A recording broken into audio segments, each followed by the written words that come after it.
आज का विषय है हमारा हिंदी भाषा का कालक्रम। और हिंदी भाषा के कालक्रम को समझने के लिए आवश्यक है कि हम इसका इतिहास कब से प्रारंभ होता है हिंदी भाषा का, अर्थात उसका सन कब से कब तक की माना जाता है, उस पर हम आज चर्चा करते हैं। तो ये 3 कालों में विभाजित किया है हिंदी भाषा के इतिहास को, 3 खंडों में विभाजित किया है। पहला खंड जो है, पहले कहते हैं प्राचीन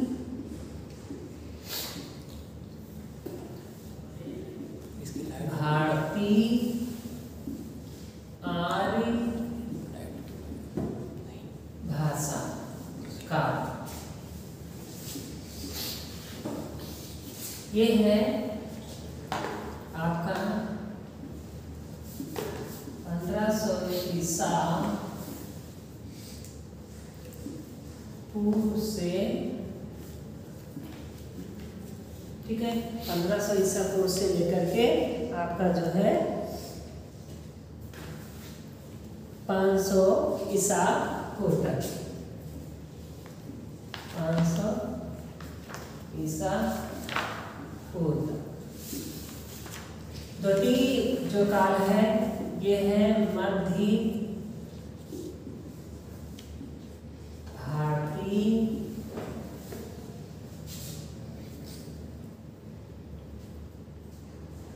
आर्य भाषा का, इसका सन है 500 ईसा पूर्व से लेकर 1000 ईसा पूर्व तक। तीसरा है आधुनिक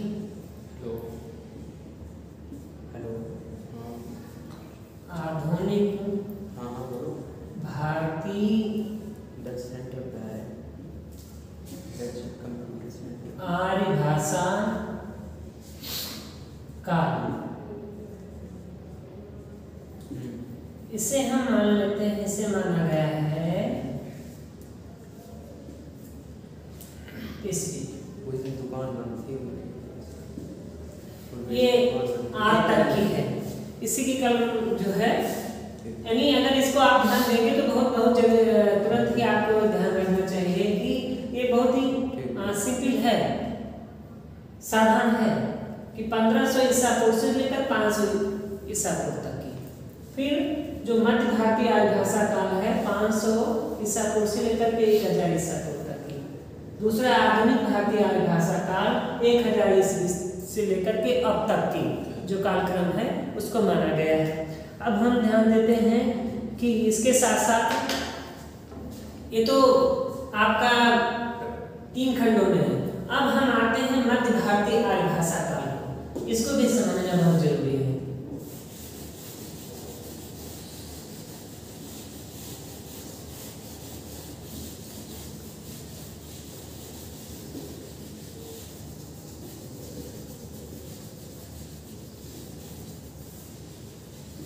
मध्य भारतीय आर्य भाषा काल, ये भी 3 खंडों में विभाजित किया गया है।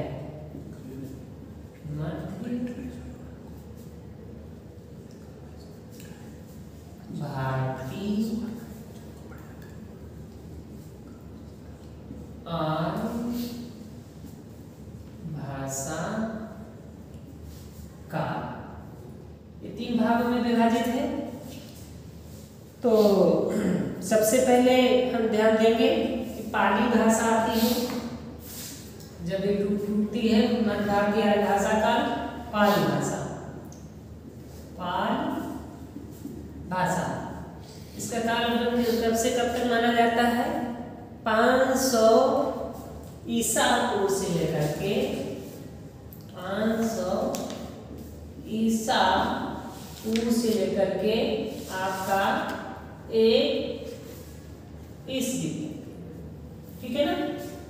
फिर प्राकृत भाषा काल जो है पाली के बाद प्राकृत भाषा आती है और इसका काल समय है आपका जो है 1 ईस्वी से लेकर के आपका जो है 1 ईस्वी से लेकर के 500 ईस्वी तक की, है ना? 1 ईस्वी से लेकर के 500 ईस्वी तक की। और जो आपका अंत में जो आता है तीसरी है अपभ्रंश भाषा। आपको भ्रंश, और अपभ्रंश का जो समय है वो 500 ईस्वी से लेकर के 1000 ईस्वी तक। ठीक है, ये ध्यान देने वाली बात है। कहने का मतलब है ईसा पूर्व का अर्थ होता है ईसा के जन्म के पहले, ठीक है, और ईस्वी का अर्थ होता है ईसा के जन्म के बाद। यानी अगर हम 500 ईसा पूर्व कह सकते हैं तो 500 में कौन सी शताब्दी चली, किसवीं शताब्दी चल रही है ना? 20वीं शताब्दी समाप्त हो गई, 21वीं शताब्दी चल रही है। और 21वीं शताब्दी में अगर हम 500 जोड़ देंगे तो कितना हो जाएगा? 2600 वर्ष पूर्व, यानी 2600 वर्ष पूर्व ये भाषा थी। बात समझ में आ गई? मोटी तौर पे ठीक उसी तरीके से आपकी ये भाषा है, प्राकृत भाषा है, फिर अपभ्रंश भाषा है। अपभ्रंश भाषा ईसा के जन्म के बाद आती है। तो ईसा के जन्म को मान लिया गया कि ईसा का जन्म कब हुआ था? 1001 ईस्वी में। ईसा का जन्म कब माना गया है? 1 ईस्वी में। इसीलिए बिफोर क्राइस्ट और एडी, यानी ईसा के जन्म के बाद। ठीक है ना? यही कालक्रम है। तो ये चीज आपको बहुत ध्यान देना है। दूसरा, अगर हम साहित्य की बात करें तो पाली भाषा को ही मागधी भाषा भी कहा जाता है। क्या कहा जाता है? मागधी भाषा। और पाली भाषा में जो है महात्मा गौतम बुद्ध जी ने अपने समस्त उपदेश, समस्त लिटरेचर को लिखा है। ठीक है, जिसमें उनके लिटरेचर के जो ग्रंथों, प्रसिद्ध ग्रंथों के नाम क्या है? आपका त्रिपिटक है, श्रुति पिटक, विनय पिटक, ये पाली भाषा में लिखे हुए हैं। प्राकृत भाषा में जैसे कि मैंने बताया था कि प्राकृत भाषा के जो है दास सप्तशती हो गए, दुर्गा जो है सरस्वती वगैरह हो गई, ये रचना जो है आपकी प्राकृत भाषा की। अपभ्रंश का जो है जो समय है वो 500 ईसा पूर्व से 500 ईस्वी से लेकर के 1000 ईस्वी तक की, जिसका प्रभाव 14वीं शताब्दी तक की हमें साहित्य में देखने को मिलता है। और विद्यापति जो हैं अपभ्रंश के अंतिम कवि के रूप में जाने जाते हैं। और उनकी कीर्तिलता और कीर्ति पताका में अपभ्रंश का उदाहरण मिलते हैं। अपभ्रंश है देसी बैनर, सज्जन बैठक, उल्लिखों और हट्टा, है ना? देसी बैनर में देसी भाषा में, यानी लोक भाषा में, ग्रामीण भाषा में, ठीक है ना, उसे हम कहते हैं। तो इसको आपने समझ लिया होगा यहाँ पर, ठीक है। आगे हम बात करेंगे कि ये जो भारतीय आर्य भाषाएं हैं इनका जन्म कैसे हुआ है ना? इन भारतीय आर्य भाषाओं के जन्म के बाद जो कालक्रम है इनको भी समझना है कि कल हमने आपको जो व्युत्पत्ति बताई थी कि अपभ्रंश और प्राकृत, पाली को समझे हैं। प्राकृत के 5 भेद पाए जाते हैं। प्राकृत भाषा के कितने प्रकार हैं? 5 प्राकृत भाषा।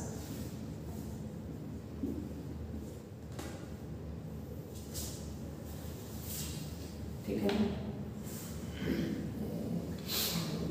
3, 4 और ये 5। सबसे पहले हम ध्यान देंगे कि जो है सौर सेनी प्राकृत, कौन भाषाएं हैं? सौर सेनी, सौर सेनी प्राकृत, सौर सेनी प्राकृत, है ना? और सौर सेनी के बाद में पैसाची प्राकृत, पैसाची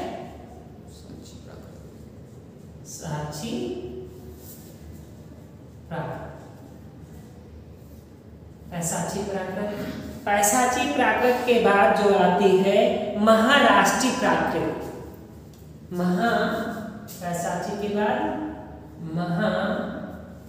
महाराष्ट्रीय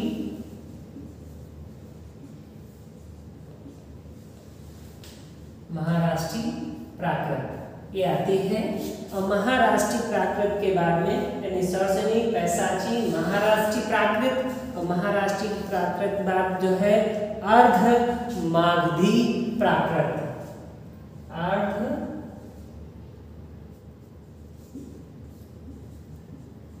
मागधी प्राकृत और पांचवी है आपकी मागधी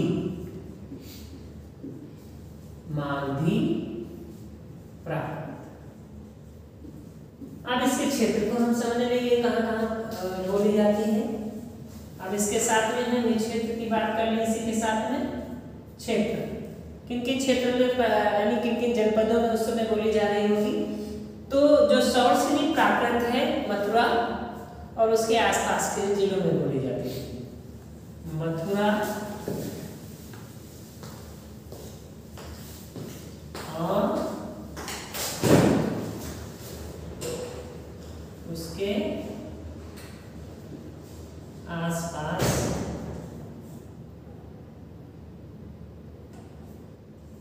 का क्षेत्र, ठीक है ना। पैसाची प्राकृत, पैसाची कश्मीर के आसपास का क्षेत्र था। कश्मीर और कश्मीर के आसपास का जो क्षेत्र है वो पैसाची प्राकृत का है। यानी कश्मीर के आस पास का क्षेत्र, ठीक। महाराष्ट्रीय प्राकृत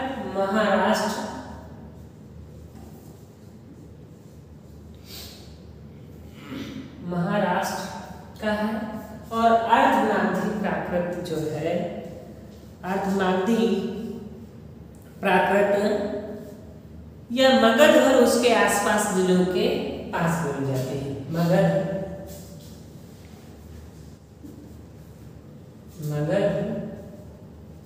एवं उसके आसपास का क्षेत्र, ठीक है। मागधी मगध साम्राज्य, मगध, ठीक है ना। मगध में प्रयोग की जाती है। अब ध्यान दीजिए कि मथुरा और उसके आसपास के जिलों में कौन कौन उस समय आ रहे होंगे। वर्तमान में अगर ध्यान दिया जाए तो मथुरा, आगरा, सिकंदराबाद, भरतपुर, ग्वालियर ये जिले, ठीक है ना। और बड़ी इधर तक की पैसाची प्राकृत कश्मीर है, जम्मू कश्मीर है, लेह है, लद्दाख है, ये सब जिले वहाँ के आ जाते हैं, है ना।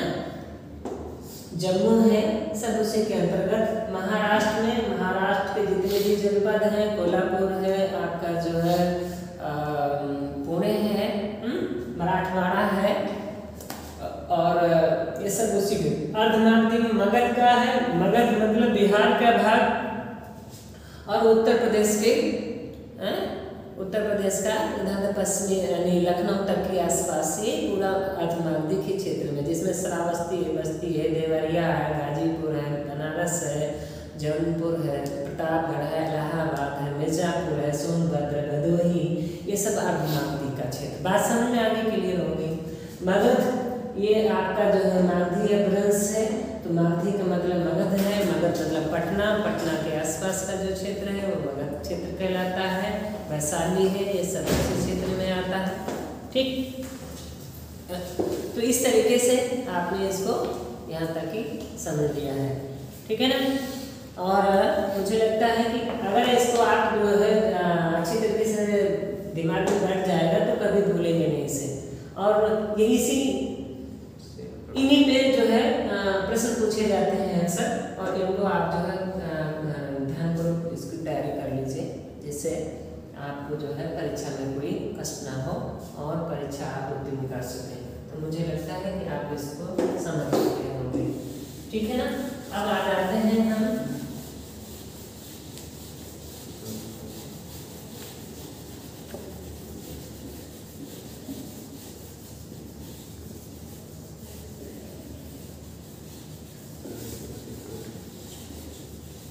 अभ्रंश। अभ्रंश के जो है क्षेत्रीय रूप प्राप्त होते हैं, अभ्रंश। तो हम अब आते हैं अभ्रंश भाषा पे। आपको भ्रंश,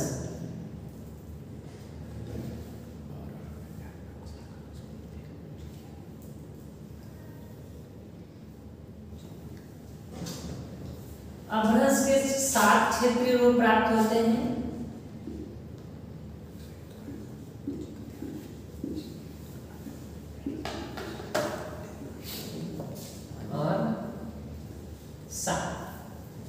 अभ्रंश से कितने रूप प्राप्त होते हैं? 7 क्षेत्रीय रूप प्राप्त होते हैं। उन 7 क्षेत्रीय में सबसे पहले है सौरसेनी अभ्रंश है। सबसे पहले किसे कहेंगे? सौरसेनी। सौरसेनी अभ्रंश। सौरसेनी अभ्रंश के बाद जो है पैसाची अभ्रंश। सौरसेनी के बाद में पैसाची अभ्रंश।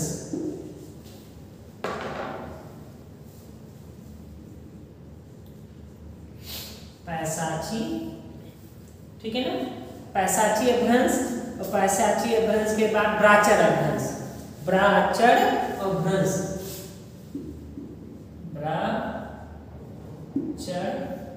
ब्राचर अभ्रंश, ठीक है ना। और ब्राचर अभ्रंश के बाद में आपका जो है खस अभ्रंश। खस अभ्रंश, ब्राचर के बाद खस अभ्रंश आ जाती है। और खस अभ्रंश के बाद में आपकी जो है महाराष्ट्रीय अभ्रंश क्या आ जाएगी? महाराष्ट्रीय अभ्रंश, ठीक है ना। महाराष्ट्रीय अभ्रंश और महाराष्ट्रीय अभ्रंश के बाद अर्धमागधी अभ्रंश।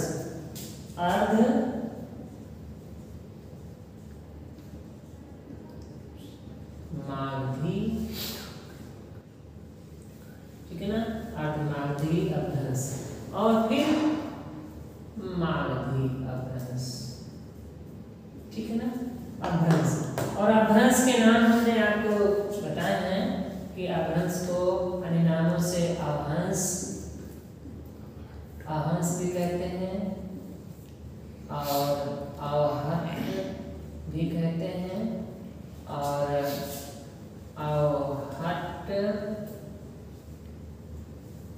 अवहट भी कहते हैं और अवहट भी बोलते हैं, ठीक है ना। और इसके साथ में से देश भाषा भी कहते हैं, देश भाषा भी कहते हैं, हाँ, देशज भी कहते हैं, ठीक है ना। अभ्रंश का अर्थ होता है बिगड़ जाना, गिर जाना, अपभ्रष्ट हो जाना, ठीक है। तो अब हम जाएंगे इसका क्षेत्र, फिर वही बात है मथुरा के आसपास का क्षेत्र जो है। और अभ्रंश से सौरसेनी अभ्रंश से इनसे जो है जो क्षेत्रीय भाषा जन्म लेते हैं उन पे हम बात कर लेते हैं, ठीक है ना। कि सौरसेनी अभ्रंश से जो है 3 क्षेत्रीय भारतीय आर्य भाषाएं विकसित होती हैं। पश्चिमी हिंदी, ठीक है, राजस्थानी और आपकी गुजराती, यानी पश्चिमी हिंदी निकलती है इसी के साथ में।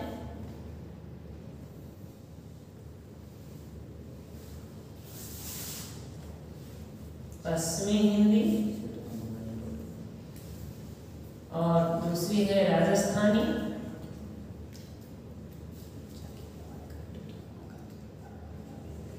ठीक है ना।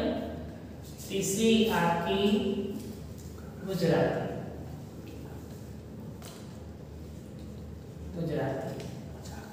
पश्चिमी हिंदी से 3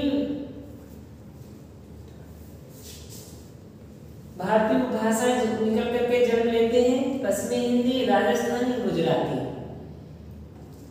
ठीक है ना। आप ध्यान देंगे पैसाची से जो है आपकी पंजाबी और लहंदा निकलती है। पैसाची अग्रहण से क्या निकलती है, अगर हम ध्यान दें इसको अलग से कर देते हैं, यानी हम देखते हैं इससे दो भाषा निकल के जन्म आती है। एक तो पंजाबी निकलती है, पंजाबी जन्म लेती है, दूसरी लहंदा। ठीक है ना, लहंदा। प्राचीन अपभ्रंश से सिंधी भाषा निकल करके आती है। प्राचीन से क्या आती है, सिंधी।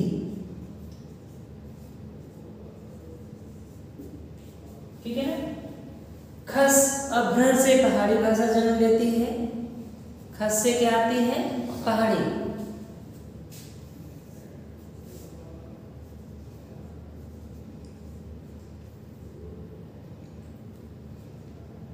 पहाड़ी निकल के आती है। और महाराष्ट्री से मराठी भाषा जन्म लेती है। महाराष्ट्री से मराठी। ठीक है ना, महाराष्ट्री से मराठी। ठीक है। अर्धनारी से पूर्वी हिंदी निकलती है। कौन से निकलती है, पूर्वी हिंदी। ठीक है ना। और मागधी से आपकी बिहारी, मागधी से बिहारी, बंगाली, उड़िया और असमिया। मागधी से कौन कौन से निकल के आती हैं आपकी, एक तो जैसे बिहारी, ठीक है, बंगाली,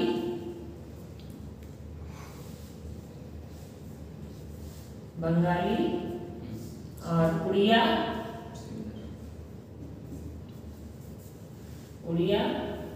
और उड़िया के बाद में आपकी आती है असमिया।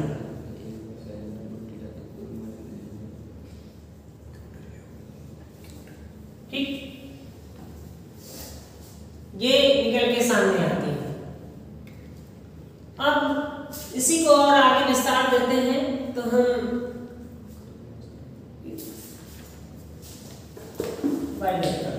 भाषाएं और उससे निकलने वाली बोलियां, इसके हम चर्चा कर लेते हैं।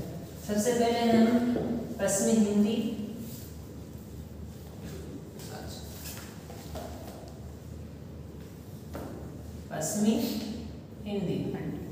और पश्चिमी हिंदी से जो बोलियां निकलती हैं वो 5 बोलियां निकल के सामने आती हैं। सबसे पहले कौन सी आती है, आप उसे कौरवी कह सकते हो। कौरवी, इसी को खड़ी भी बोलकर कहते हैं, खड़ी बोली भी कहते हैं, है ना। दूसरी आपकी ब्रज हो गई, तीसरी आपकी बुंदेली हो गई, ब्रज, बुंदेली और कन्नौजी।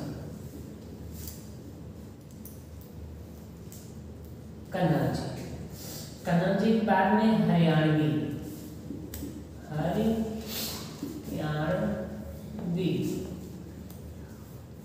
इसी को बांगलू भी कहते हैं, हरियाणवी।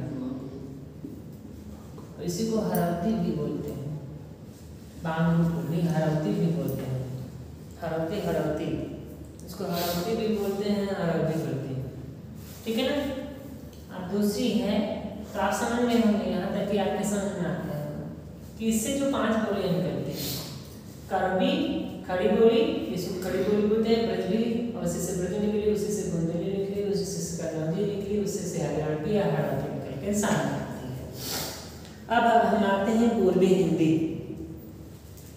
दूसरी है पूर्वी हिंदी, महत्वपूर्ण बात है, सबसे ज्यादा प्रचलित है पूर्वी हिंदी।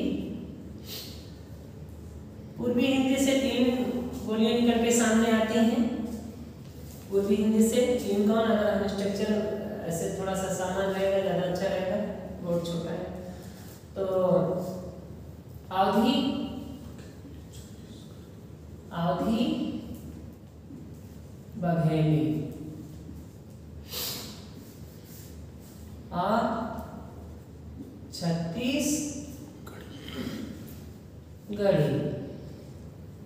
ठीक है ना, ये तीन निकल करके जो है सामने आते हैं।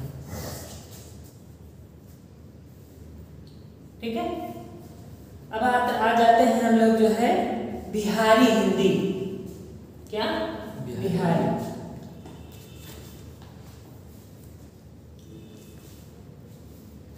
बिहारी हिंदी, बिहार से आपकी जो है जो निकल के सामने आती हैं वो मैथिली, मगही, भोजपुरी। मैथिली तीन इससे भी निकल के आती हैं। मैथिली आती है, मैथिली, मगही, भोजपुरी, मगही और भोजपुरी। भोजपुरी, ये तीन भाषा यानी बिहारी हिंदी से भी तीन निकल के आती है। पहली मैथिली आती है, मगही आती है, भोजपुरी आती है। ठीक है ना। चौथी बात ध्यान दीजिएगा, चौथी आपकी जो है राजस्थानी है। राजस्थानी के भी चार हैं। राजस्थानी,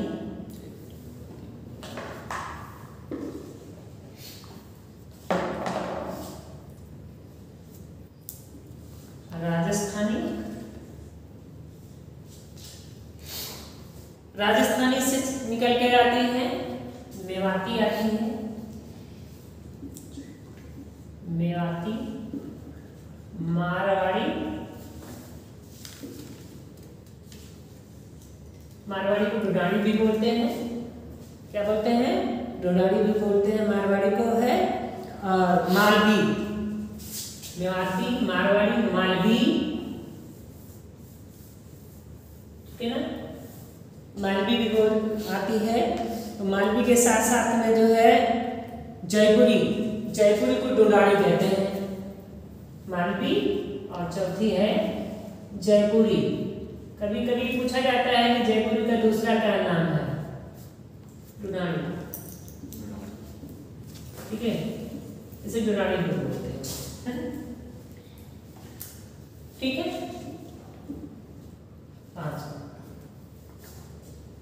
पांचवा के रूप में है जो है पहाड़ी ले लेते हैं। पहाड़ी, और पहाड़ी से तीन निकल के सामने आती है।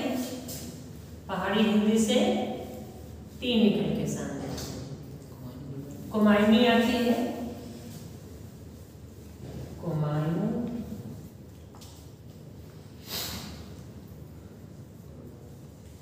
कुमायूनी हिंदी। ठीक है, गढ़वाली और नेपाली। ठीक है ना, बात समझना।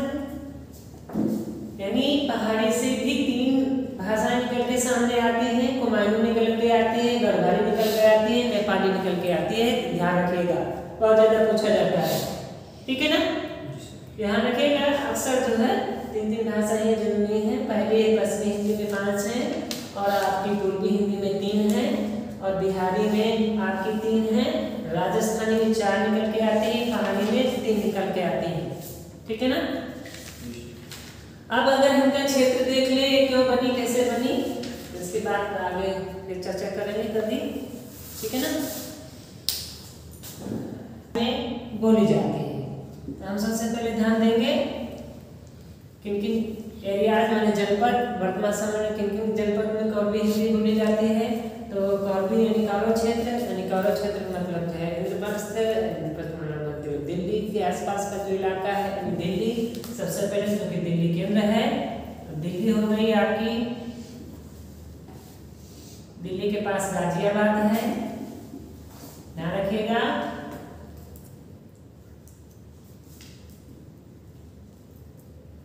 गाजियाबाद, गाजियाबाद से जुड़ा हुआ फरीदाबाद भी है आपका, है ना। और मेरठ से, गाजियाबाद से जुड़ा हुआ मेरठ है। ठीक है ना, मेरठ हापुड़ है आपका, उसी से जुड़ा है सहारनपुर है,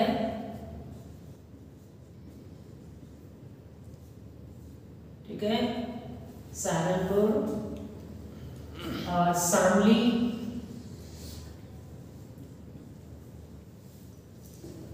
अमरोहा, अमरोहा तो उसमें आ जाता है ब्रज के अंदर, शामली, शामली के बाद है संभल है, संभल, मुरादाबाद और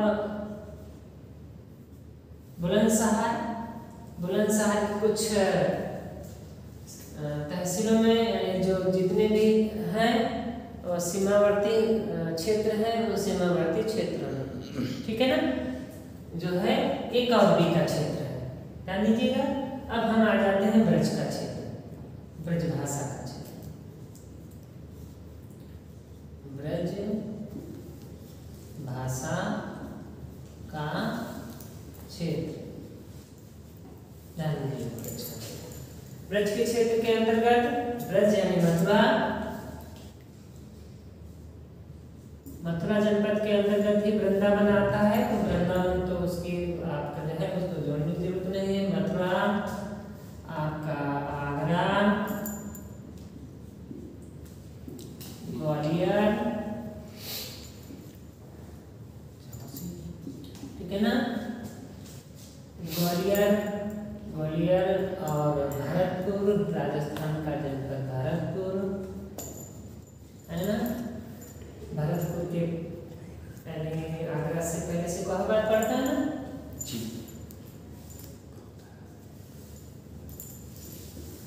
सिकोहाबाद और सिकोहाबाद और बदायूं का क्षेत्र आपका, बदायूं, ठीक है। बदायूं के साथ साथ में हम बरेली देखते हैं,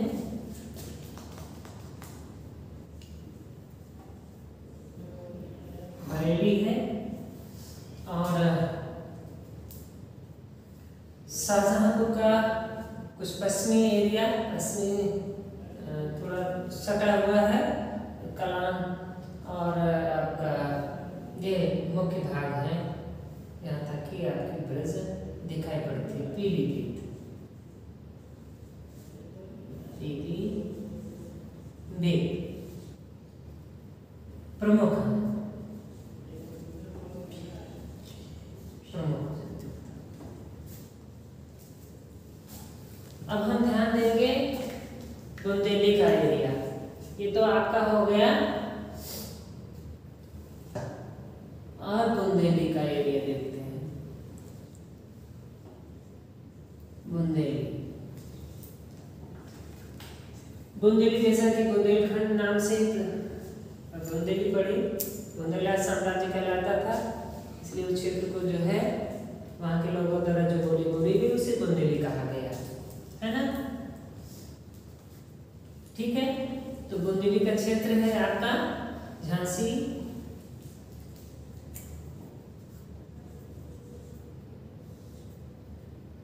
झांसी, हमीरपुर, हमीरपुर और ओरछा जनपद, ओरछा ये मध्य प्रदेश में पड़ता है, ओरछा जनपद, मध्य प्रदेश का ओरछा जनपद, मध्य प्रदेश का दतिया, ओरछा, दतिया, ठीक है। और आपके उत्तर प्रदेश के अंतर्गत अगर ध्यान दें हम तो झांसी, हमीरपुर और एक और आपका जो है वो जालौन, डिस्ट्रिक्ट जालौन और औरैया,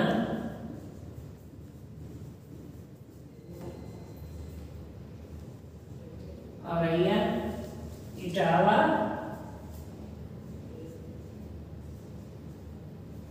ठीक है ना, कानपुर देहात, कानपुर देहात की कुछ तहसीलें, ठीक है ना, पूरा नहीं, कानपुर देहात का कुछ अंश आता है।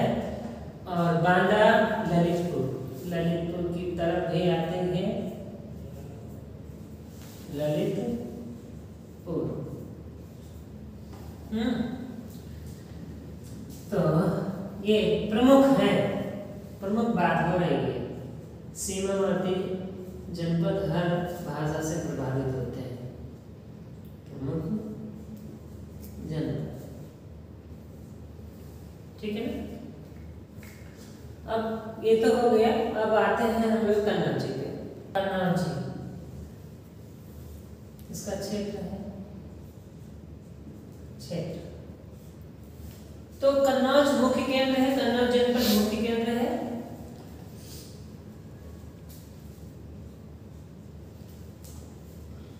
कन्नौज कानपुर के आंशिक कल्याणपुर तक की, और फर्रुखाबाद,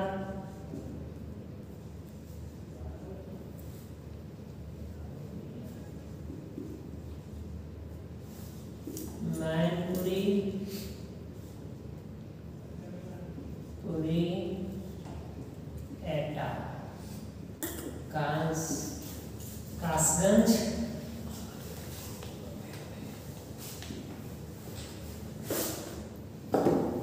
ठीक है ना। इधर आते हैं तो हरदोई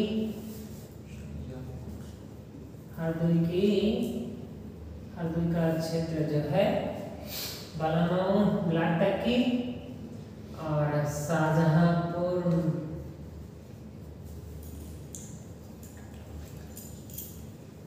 और सीतापुर का कुछ अंश यहाँ तक की याद है। और बदायूं की कलान से जुड़ा हुआ क्षेत्र जो है शाहजहांपुर, है ना, रहने दीजिए प्रमुख,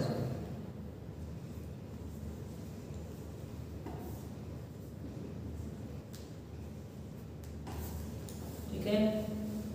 और हरियाणा में आप सीहोर है, फरीदाबाद है, ये सब जो है।